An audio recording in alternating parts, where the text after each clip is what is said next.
Hey guys, welcome back to the Beta Mindset Podcast. Today, I want to talk about relationships, romance life, dating, because I feel like a lot of my opinions, I don't want to say changed, but have evolved. And I've never seen it from this perspective that I'm about to relate to you guys until now. And just my whole entire concept for how they work and how we attract certain partners works, and I just want to get my thoughts out about that. Basically, I just started to realize that the normal way people think that they pick partners is have a bunch of standards laid out for you, write exactly what you want in someone, and stick to those standards until you find who you want. And I started to realize that that's not the most psychologically sound interpretation of how you actually formulate a romantic relationship. And what I've come to realize is there's a lot of unconscious layers to the people you end up dating. There are things that are in your control, but there are layers to it that aren't in your direct control, and that's okay. I feel like a lot of people's problems is that they want to be in control of everything, and they think that there's like a perfect way to reach the end result, and there is no perfect way to reach an end result, and there's always so many interpretations, and there's not an end result like I believed there was. And basically, my new lens that I view relationships through is the way you even pick someone to date is really dependent on who you are in that season of your life and who you want to become. People, friendships, and relationships are not just the connection. They are direct mirrors to how you are going to evolve.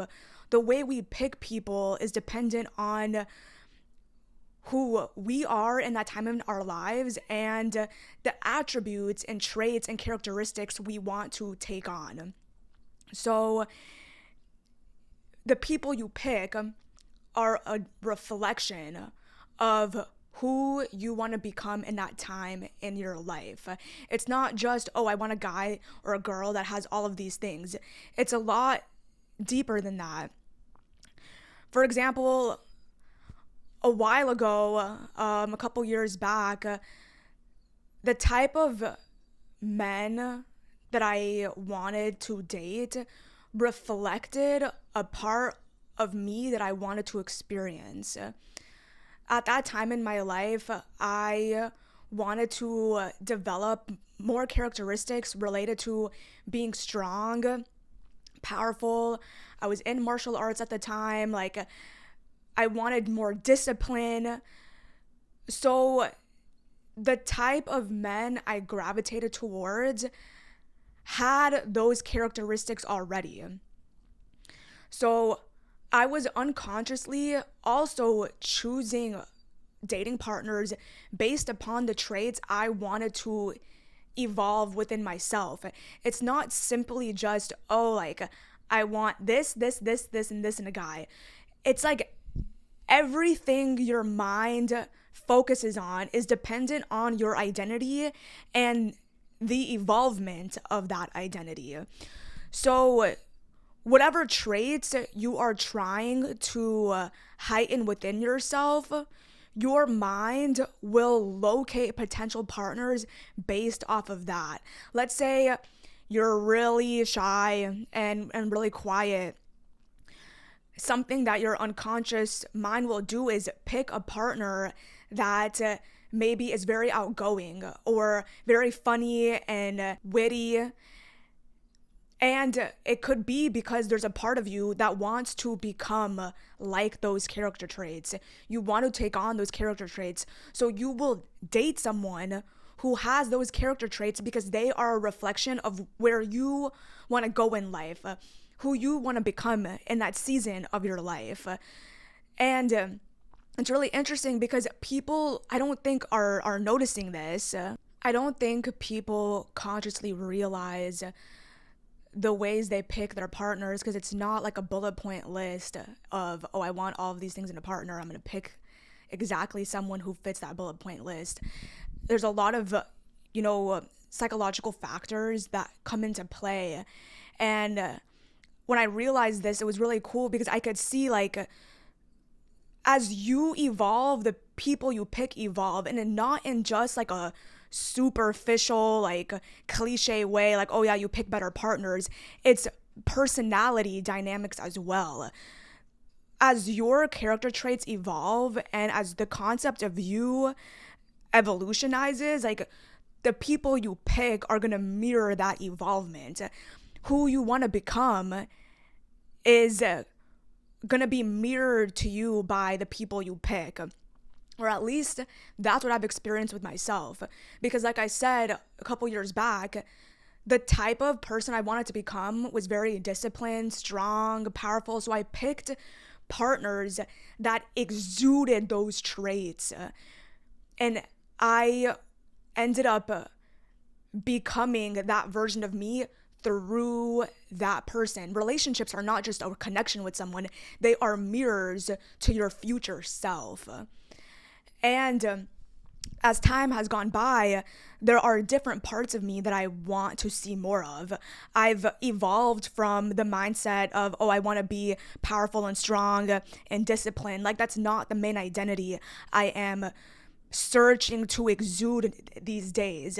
Now, the identity I am more so trying to embody is the more psychological, deep, self-aware, spiritual part of myself. And when I say identity, your identity is not fixed, and there's so many interpretations I could talk about identity. I'm really passionate about that topic, but I feel like if I go into that, I'm gonna lose my whole train of thought for this episode. But that's just the part of me that I have the spotlight on now, that my psyche wants to see flourish.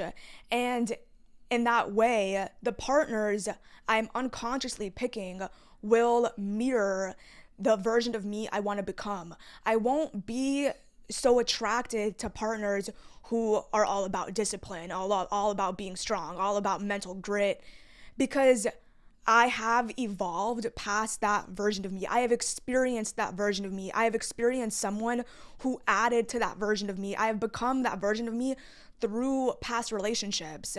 So the future relationships will have a different flavor. They're going to have a more spiritual, deeper, and when I say spiritual or deeper, one's not better than others. Spiritual and deeper is not better or worse than strong and disciplined. They are literally just different flavors of the human experience. So you cycle and like go through different flavors of your human self over time. And who you pick to be your partner mirrors the flavor of life you are experiencing in that moment, or the flavor of life you want to eventually experience. So like I said, for me, I am cultivating a deeper aspects of my psychological identity, the version of me that loves psychology, the version of me that's academic because I'm back in school, the version of me that wants to keep speaking about deep topics and just is very self-aware. And it's not like I didn't have these attributes before, but it's like during certain seasons of your life, you kind of mold a little bit harder to a certain variation of your identity. And then you evolve and you try on a new version of yourself, however long that takes. But in the same way, the person that I am going to be more attracted to these days are going to be mirroring that psychological version of myself, that academic version of myself, because those are the character traits I unconsciously want to embody more of or see an evolvement of. And knowing this, I urge you to ask yourself, besides the basic standards social media tells you to have for your potential partner, ask yourself, Who do you believe you are right now? What identity are you holding? And who do you want to become? And watch how the people you are picking may unconsciously mirror aspects of yourself that you want to see in the future. Along with this, another thing I've been realizing is loneliness and how people online paint a picture that as soon as you have like grown and read all the psychology books and known all the things and did your subconscious reprogramming, that you're void of biological human needs. Like, I remember for the longest time, I thought that something was wrong with me if I was still feeling lonely, because I would freak out. I'd be like, oh my God, I'm lonely. Then the person I'm gonna pick is gonna be from loneliness. And that means that the next relationship I'm gonna be in is gonna be doomed from the start because of how it started. And that is not true. You have to understand, biological human needs don't go away, no matter how smart or self-aware you are. I know way more than I should about psychology. Like, I know so much about myself, about my own psyche, about just growth, human lessons, how the world psychologically works. And that doesn't void me of experiencing loneliness. Social media, again, just paints this picture, or at least it did for me, that if you're still feeling lonely, then there's something wrong with you and you haven't done enough inner work. And it goes to this really, really passionate standpoint I have, is that social media demonizes the human experience. And I will probably talk more about that in another episode. But I realized feeling lonely is not a setback in your evolution of self. Feeling lonely, it's like a given. No matter how smart you are, if enough time goes on where you're not actively mirrored romantically or sexually by anyone, that affects your serotonin and oxytocin. Like, you're not void of your mammalian bodily needs. And even along with that, I really also believe that the psyche does have a craving for a romantic experience. It's not just sexual. So there are certain evolutionized human spiritual needs that need to be met. And I think one of them is romance. It's not just, kissing and sexual stuff. It's both. And if enough time goes by where you haven't received that, you will feel lonely. You will crave it more, and you will feel more desperate for it, because at that point, it's your survival mode kicks in. Like, it's a need to be mirrored by someone. Like, we are social creatures. And when it becomes a need at that point, that's the part where I was like, oh my God, I've completely went back in my inner growth. Like, why do I feel so desperate for a romantic relationship? Like, I'm smart. I'm self-aware. Why do I care? Being smart in psychology and being self-aware and knowing yourself very deeply has nothing to do with feeling lonely. What it does is it changes your relationship to feeling lonely, and it keeps you remembering what you want in someone rather than settling for something that you do not want. That's it. But being lonely and forming a relationship from that standpoint is not wrong. You can't control when the world connects you with someone. You can't control the circumstances in which you end up meeting someone. So if that takes days and months and years, obviously you might not be your full fucking strong, self-secured version of you when you meet that person. You could be feeling lonely by the time you meet someone. You could feel a little bit desperate for love, and that's okay. That does not mean you end up connecting with someone who is bad for you. You have to separate feeling lonely with actively settling for less than you deserve, because there's a difference. You can feel lonely and still remember what you want in someone and still make sure that you choose what you truly want. Or you can feel lonely and settle for less than you believe you deserve. The thing is that loneliness is a factor in both scenarios, which is why I think people blame the loneliness and really hone in on the loneliness, and they're like, oh, like, you should be secure in yourself, like you should learn how to be alone and be happy with yourself, and like, why are you always feeling lonely, like you should go like pick up a hobby. Yes, all of those things are true depending on where you are and the evolution of self, but picking up a hobby and having friends and having a life does not change human need. Does not change the human need for connection. The whole thing I want to touch on about loneliness is because it does affect your concept of reality. You are going to feel more desperate, and yeah, maybe you end up talking to people that maybe you shouldn't. Like, and it's okay. It's okay. All of this is part of the evolution of yourself. You're not going to be perfect. Stop reaching for perfection. And honestly, I'm talking to the old version of myself. I have grown way more compassionate for myself and for everyone. I was way too perfectionist when it came to self-growth. And I took everything to an extreme. So I'm trying to teach you not to do that. But what happens is when you get lonely, your psyche fantasizes faster. You are more willing to settle on things that you wouldn't usually settle on if you were feeling very fulfilled or not very lonely. Your concept for who you should choose might become skewed. And that's okay. And that's a very normal experience. And there's nothing wrong with you if you go through that. It's called being human. This is when I started to think about a strategy.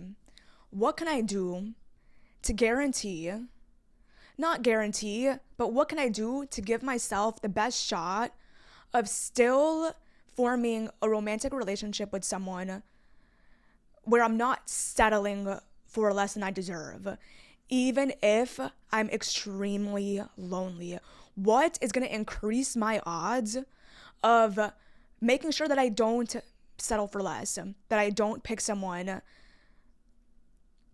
where I know deep down this isn't the most aligned decision for me? And what I realized was the whole aspect of having standards and having a bullet point list of what you want in someone, those fucking vanish when you're in that lonely state.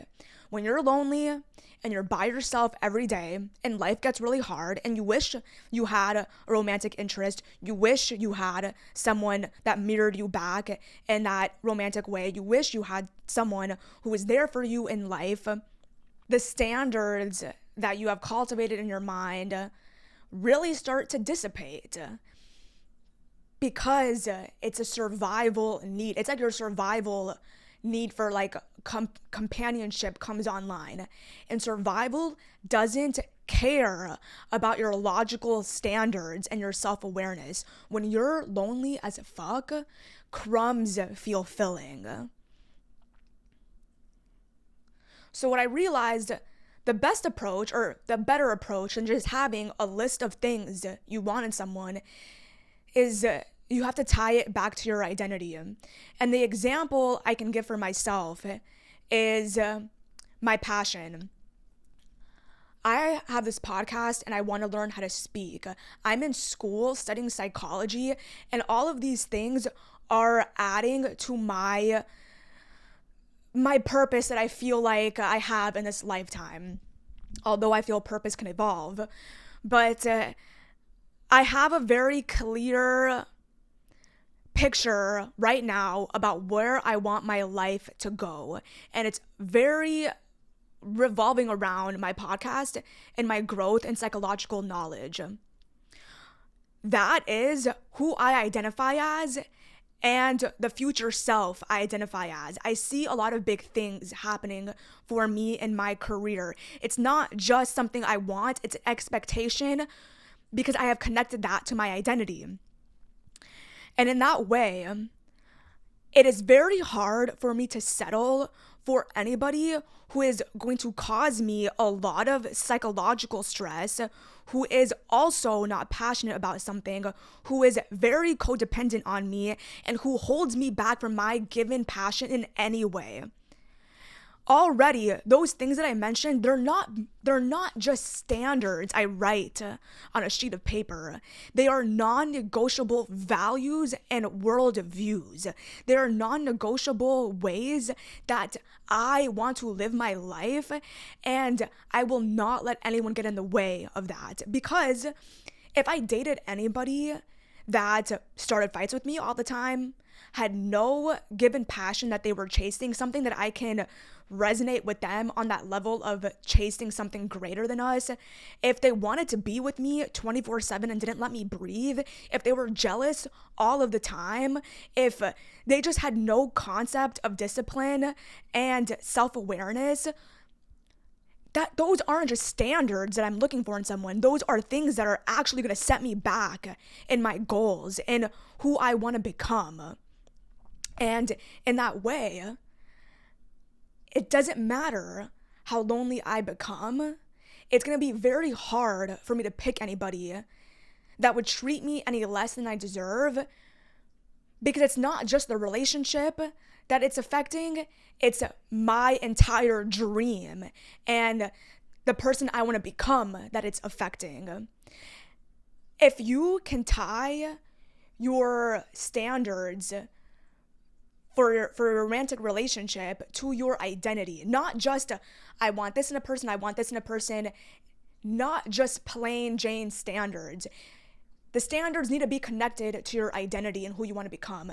That makes it way easier to stand by them when you are so lonely and you feel like you have not been mirrored romantically at all for a while.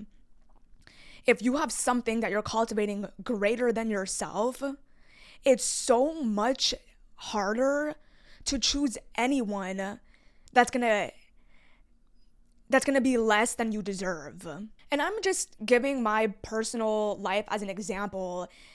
It doesn't particularly have to be a huge dream that you tie your standards to. It's just that is one of the strongest things. I mean, you hear it from everyone. Like, if you have a purpose in life, if you have a calling, every single decision you make is going to revolve around that calling. And I think that is one of the fastest ways you can stay in alignment and end up finding someone that mirrors you truly. And it helps you stay away from people who would just keep you stuck. And in the same way, if who you choose to date mirrors not just you, but the version of you want to become, and helps you chase your dreams, it's going to be way easier to find someone that's actually compatible with you. Whereas if you don't particularly have something greater than you, you're going to be more willing to date whoever's nice to you. And that's, that's another lesson. But I don't really want someone who's just nice to me and gives me love and affection. Like I said, who you date is a reflection of who you're trying to become. And if I want to become a public speaker, a great researcher and psychologist, I'm going to end up picking someone who helps me build those character traits faster. So it's not just going to be a romantic relationship. It's going to be a ticket to evolvement. And I think that's one of the best kind of romantic relationships you can have. So just remember that standards mirror standards written on a sheet of paper really just dissipate when you're lonely as fuck. It's very hard to stay true to those written standards you got from this girl on YouTube if it's not tied to your sense of self and who you believe you are and who you want to become. Along with this, I want to talk about dating apps because I said in a previous episode that I didn't want to go on dating apps, but I was so fucking lonely that I did. And I want to talk about that experience. I want to talk about the mindset shifts I had through that experience personally for me. And it might not look like this for everyone, but it's what I realized with using them again. I had not been on dating apps for years, I feel like. But at this point in my life, where I've moved to a new state, I started a new life, I live alone, I'm extremely lonely, I am just making new friends for the first time. The curiosity about dating apps wanted to be experienced. So instead of shaming myself, I just went ahead and did it because I'm done living in this like perfectionist bubble. Like that's not the point of the human experience or the concept of self-growth. Like I'm done living in that reality where like I have to be a certain way or else I'm not smart enough. Life is about contrast and experiencing all emotions, and that's how you learn the best, is experiencing things firsthand, not just watching YouTube videos and following what everyone says. But basically what I realized was it was really, really hard for me to even cultivate anything online because I had no emotional charge. When you get to a certain point in the evolvement of self, the way you form connections with people change. You know, as a middle schooler or as a high schooler, maybe you fantasize a lot more. Maybe, you know, even just a pretty face lights you up. But as you grow up and as you evolve as a person and do that inner work, an attractive face and a couple texts back and forth, it's really hard to even formulate something meaningful for me. I found myself just being on there as like another Instagram. Like it just became another Instagram for me. And again, this is how I react to it. Depending on who you are, you can make relationships on there. It's just who I am as a person. Clearly, I just could not connect. Like I couldn't do it. I tried. And also, the biggest thing I realized was I don't want just a relationship. I don't want just a partner to like pop up into my life. I want the whole fucking experience of meeting them, forming a connection, you know, not knowing where it's gonna go, like that excitement, the whole entire story of how you met. Like that's what I want. It's like a vending machine and like cooking food. You can go to the vending machine and you'll get some chips. Like you'll get food from the vending machine and it's fast. You can also cook yourself the whole entire meal and spend so much time on the details and get really excited and also enjoy the end result. You always enjoy a cooked meal more than the chips you get at the vending machine. And that's how I started to see the dating apps, or in the way I was relating to it, it started to feel like chips from a vending machine. And I was like, you know, yeah, I could probably find someone on here. I could probably form a connection with someone if I really wanted to. I can go on enough dates and I could probably meet someone. But I don't want that experience. And the part of the human life is not just getting the things you want, but choosing how you want to get them, how you want to get to those endpoints. And yeah, I can get to the endpoint of a relationship by going on a dating app, or I can get to the endpoint of a relationship by living my life, meeting someone, getting excited, getting asked out on a date by them, like talking about it with my friends and not knowing like where this is gonna go, like talking to someone repeatedly and like feeling that connection form over time.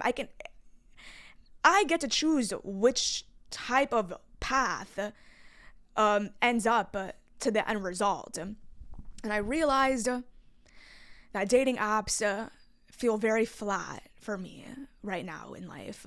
Who knows if it's gonna change? And also, the things I'm saying are not a universal experience. I'm just talking from my point of view.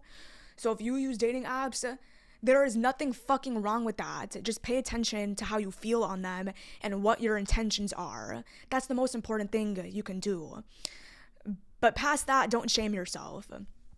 And it was really what's it called, a relief to see how I responded to the dating apps, like how I truly ended up thinking by the end of it. And I wouldn't have gotten to these conclusions without just fucking experiencing it for myself.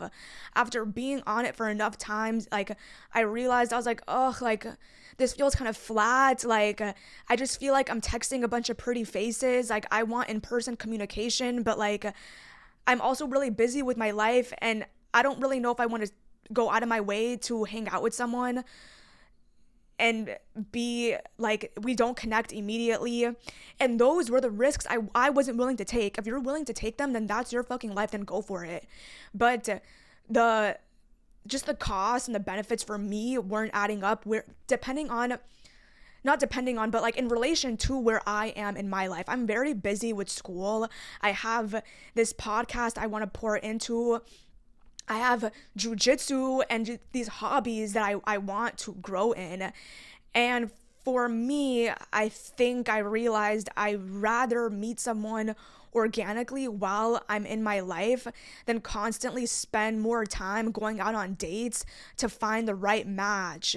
It's just not worth it to me and where I am in life. I kind of have a lot going on in my life, and I feel like that would be really draining to constantly do. If you want the experience of meeting someone and the story to tell and the emotions and excitement that come with that, you're not going to find that on a dating app.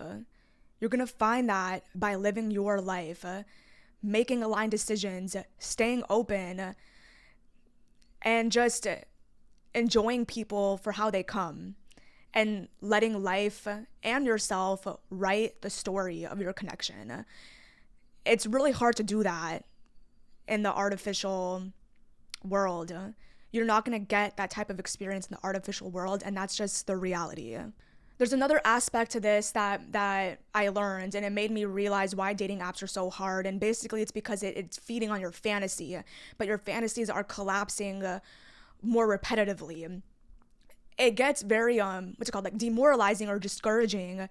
Because what happens is, whenever we meet anybody, whether on a dating app or in person, we don't know who they are. We're projecting who we believe they are and the fantasy of our future romantic relationship on this person. We build a whole entire concept of who we believe this person is and where that connection is going. As soon as time goes by, you hang out with that person, maybe you don't connect, maybe they don't reciprocate, whatever, it doesn't work out, your fantasy collapses. When you're on dating apps, you're consistently building fantasies about people in order to form a connection with them. You're texting them, building fantasy, you go on a date with them. But the way dating apps work is like quantity over quality, and that's just the reality when you're choosing people by swiping, and that's fine. You have to be honest with yourself about how dating apps work in regards to interpersonal relationships.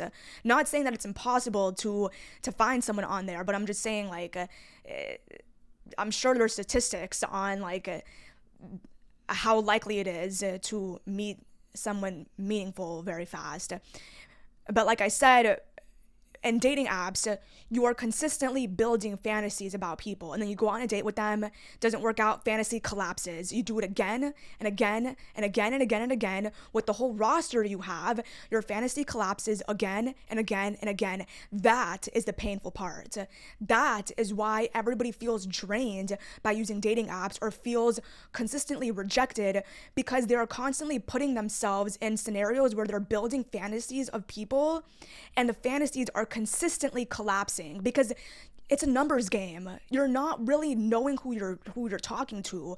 So in the same way, every fantasy you end up having about someone it's more likely to collapse repetitively a lot of the time, until at some point maybe you meet someone and maybe you hit it off, but by that point you're probably not the version of yourself you were when you started. Probably the more fulfilled, excited version of yourself. You're probably drained as fuck, and by the last date you're like, all right, let's get this over with. Like, is there even a connection? Like, the whole entire experience is not very favorable, at least for me. And in real life, that's not how it is.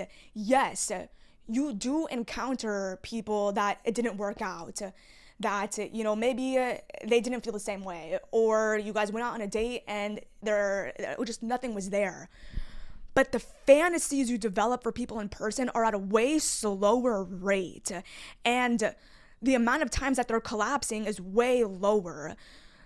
So you have more hope.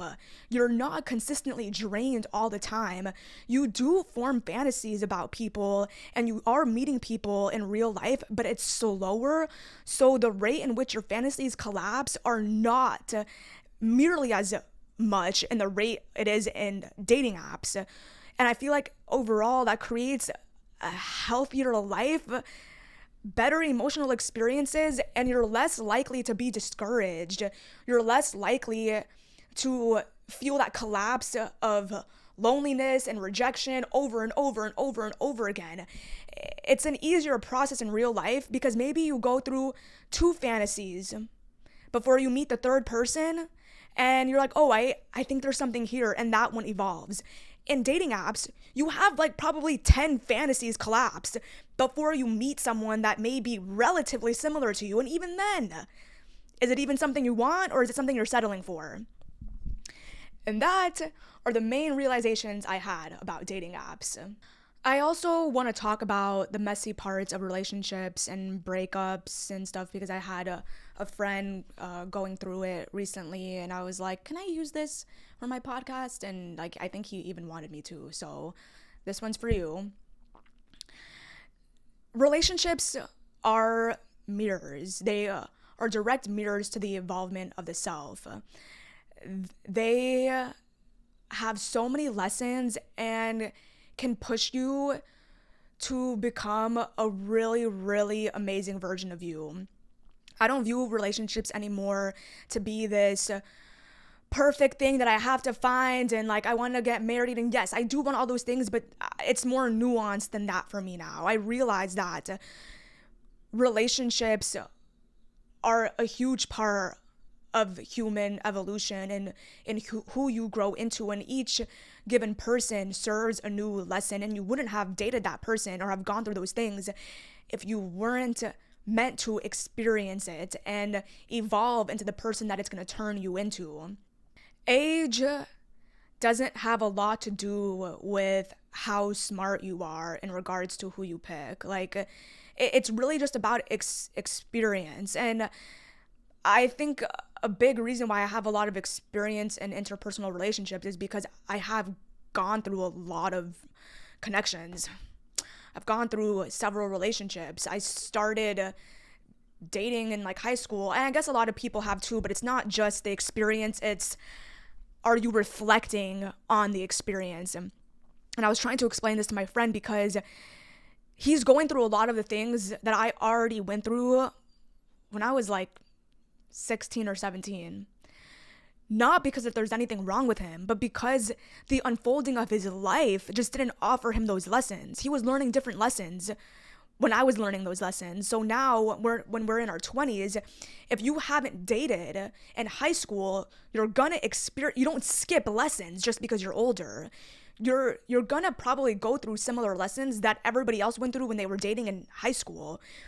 It's just the experience. You have to go through the experience to start evolving. It's like trying to get to an advanced part of a sport when you haven't even done the beginner class. Like, it's the same thing in relationships. As you date, you learn more about yourself and you are more clear about what traumas you have, what is holding you back from treating someone better. Why did you even pick that person? Like, you start asking yourself all these questions, and you're asking yourself those questions because now you're going through it. So don't get mad at yourself if I wish I knew this when I was like 18. Like, why am I going through this now? It's because the rate in which you grow is dependent on the questions you're asking yourself, but the questions you're asking yourself are dependent on the circumstances and experiences you are having in your human life. And you're not in full control of all the human experiences you have and when you have them. So this is all to say, even if in your 20s and your 30s, like, if you're going through like your relationship problems and you're thinking like, why am I going through this now, and like I wish it was easier to find someone, like, relationships, it's not that simple. If you want the most aligned like, there are variations of this. If you're okay with just a relationship, just transactional, just affection, I just want someone to love me, your perspective in life and your view of relationships are going to look a lot different than mine. I want to be the most evolved version of myself repeatedly. I want the most aligned path. I want the best romantic relationship I could get in my lifetime. So the rules in my game might be different than the rules in your game. But that's all to say that whenever you go through enough relationships, you are able to start understanding yourself a lot better. You kind of need to drop the concept of, oh, like, I need to find the perfect person right now, because the person you meet is a reflection of you, and you get to know yourself more through relationships and not just one. And that's not me saying that you gotta go all out and just date and break up and stuff. It's just to keep you a bit more open-minded and less harsh on yourself if you're not finding the perfect match at 21. You're okay.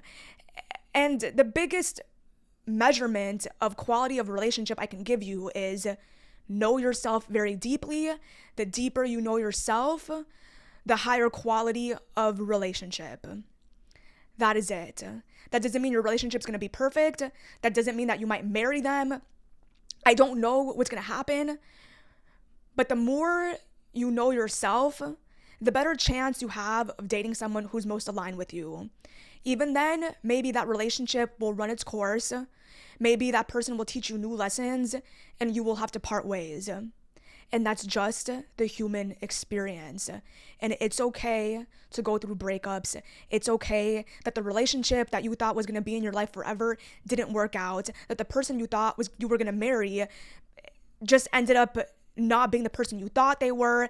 It's okay that your relationships are messy. It's okay that you're just figuring out who you are and what you want, because that is the human experience, and that is the beauty of relationships. And the best thing you can do for yourself is stay self-aware, have a clear idea of what you want next. It doesn't have to be the same idea for the rest of your life. It'll evolve, but stay true and honest to who you are today and what you want out of life. And just know that the deeper you know yourself, the deeper your connection will be. And on that note, I'm going to end this episode here. I hope you guys enjoyed this episode, and I can't wait to see you guys in the next one. Have a good night.